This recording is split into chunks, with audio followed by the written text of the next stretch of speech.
So I'm going to show you to make this delicious no seafood boil. Yum! Let's get into this. So you're going to need these items. Full recipe we listed down in the description bar below as always.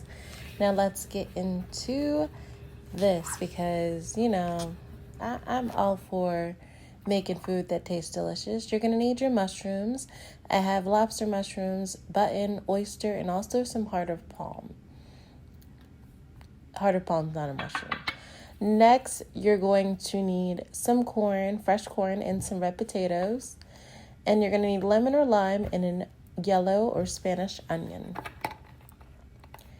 Followed by your seasonings. You're going to need Creole seasoning and Old-Bay seasoning because, you need the flavors to make the flavor work. So first things first is we're going to roughly chop this onion. And you want to remove the skin and the little tab thing. I like pulling mine back. Keep it super simple for yourself. You don't want it to be complicated. This does not have to be perfect because guess what? Nothing's perfect. So I'm just going to cut mine into, I think 4s or 6s. Cut it into whatever you want to cut it into. And you're going to set that aside. So you want about, I think 6s. And you're going to set that aside. And you're going to do it with both, depending on how much boil you'd like. Next, we're going to move on into the potatoes. And I like my potatoes to be nice and small. So I'm going to cut mine into 4s and halves. And depending on the size of the potato. So do what is best for you, boo-boo. Make it work. Now I chose red potatoes because they taste delicious. They get nice and smooth. And they also absorb flavor very well.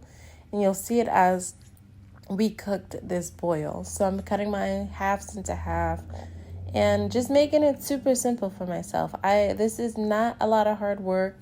You want everything to be kind of consistent though as you cook. And as you read the recipe, everything does go in at a different time. Next, we're going to move on to the corn. Now for this, boo, you need a strong knife. So I have my chef's knife and then I also have a cleaver. Now, I prefer using my cleaver for things like sweet potato, corn, things that need a little bit more power. And we're just going to chop her up. I like mine in small sections. As you can see, I'm making really small corn bites. Watch your finger while you're using this knife. As I am, make sure to curl them things up because you don't want to chop nothing off but the food, not your fingers. Then we're going to put these aside. And I did that with everything. I made sure to chop everything up. This is honestly just prepping. When you're making a boil, you're prepping all of your food. And you're just going chop, And it was a lot of fun to do this. I don't get to use her very much because most of the foods I consume require just a chef knife. So once everything's all chopped, you're going to put everything aside, make it look all pretty. So you have everything in order. So we have our onions and our potatoes. We have our, corn and so forth, dropping corn and stuff. And it should look a little small corn bites, which I like. And we have our lemon. You can use lemon or lime. I chose to use lemon this time, but either or works. And this is what everything looks like. Now, traditionally, seafood is made using lemon. So you're going to start your water bath, in a pot. So I added in my lemon and you add in your onions next. Now you're going to let these cook for about 10 minutes first or 5 minutes. Then you're going to add in your potatoes and let those cook for a few minutes. Add in your seasoning. Now this is going to give it the love, the color, and the flavor, y'all.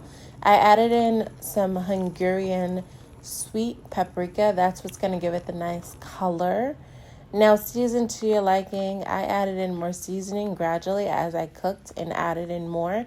You're going to let these 3 things cook together first. Then you're going to add in your lobster mushrooms. Now, these are supposed to taste like lobster. I don't know what lobster tastes like. They don't really have flavor anyways. And we're going to let that cook. I added in my rest of my mushrooms, my button mushrooms. Now we're going to add in the corn. Now, at this point, I realized I had to switch my pot because my pot wasn't big enough to hold everything that I was putting in there. Then we're going to add in our mushrooms, our heart of palm, and our oyster mushrooms. Oyster mushrooms don't look as sexy, but they taste good when they're done cooking. Just, trust the process. It tastes so good. So we're just gonna let this sit and cook until, it looks all sexy and deliciousness and stuff like that and so forth.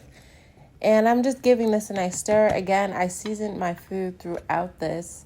And this is what it looks like once it was done. Y'all see that flavor? She was delicious. I love her. And yeah, she does freeze well. So if you decide to make it and you want to freeze her, you can freeze her. And I made this butter sauce using part of the liquid I boiled the food in, some garlic, some vegan butter, and some onions. And y'all, this drink, you can't have seafood without sauces. And this is the final result. She was delicious.